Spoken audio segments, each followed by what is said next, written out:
kagala, welcome back again to MD's Travel Vlog. So for today's video guys, ay nandito tayo ngayon sa CCP Complex. So it's 3 AM na rin mga kagala. At sa oras pala na ito mga kagala ay nagpe-prepare na ang mga 25 km runner. At 5 minutes na lang mga kagala, mag-start na ang kanilang run. So sa event pala na ito mga kagala ay 10 km lang ang kinuha ko. Dahil wala pa akong tulog at galing pa ako ng trabaho, dumiretso lang ako dito sa event na to. So sa oras pala na ito mga kagala is 3:25 na. So mag-start na yung mga takbuhan ng mga 25 runner.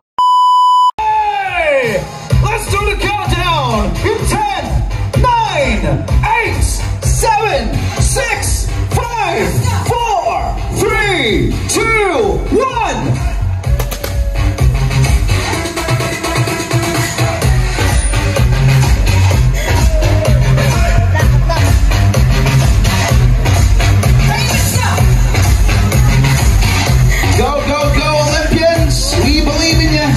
So dahil 5 AM pa lang ang takbo ko mga kagala, dahil 10 km lang ang kinuha ko, ay nagantay muna ako sa likod ng stage.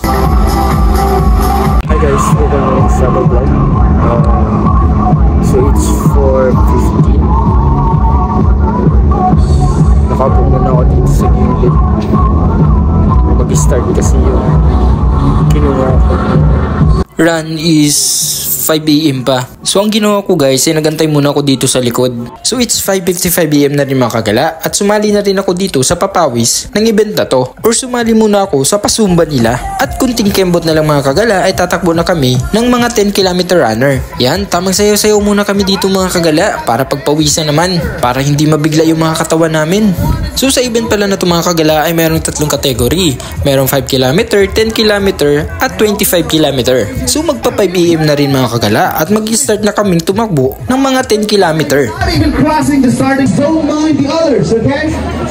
Go slow if need be. Check your time. It is 4:57:45. Oh, come on. Go back to bed. No, I'm just kidding. Who's excited? Everyone is. Yes, yes. I can feel it. Did you know that over 1,000 people signed up for Zeus? Amazing, amazing, and we're just gonna keep on growing. Stay tuned. 9, 8, 7, 6, 5, 4, 3, 2, 1. Let's go, 10K runners! You set your hands. You go, you go.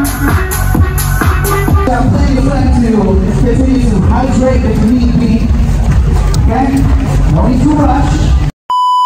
So mga 5 km na rin mga kagala simula nung mag-gun start. Grabe ang pagod ko dito mga kagala dahil wala pa akong tulog at dumiretso na ako sa event na to. Pahon! Pahon! Grabe! Sakit sa tuhod. At may water station pala dito mga kagala kaya hindi kayo mauuhaw. So 30 minutes na rin akong tumatakbo mga kagala at nasa 6 km na rin ako. Baka tumakbo pala kayo sa Zeus mga kagala, comment lang kayo sa baba. So it's 5:58 minutes na rin mga kagala simula nung gun start. At malapit na rin ako sa finish line at matatapos ko na ang 10 km run. At natapos ko na rin yung 10 km run mga kagala. So sa oras nito ay pumila na ako para sa mga sponsor. Sayang naman yung binayad ko kung wala akong makukuhang mga freebies. So hanggang dito na lang tayo mga kagala. Maraming salamat sa mga nanood.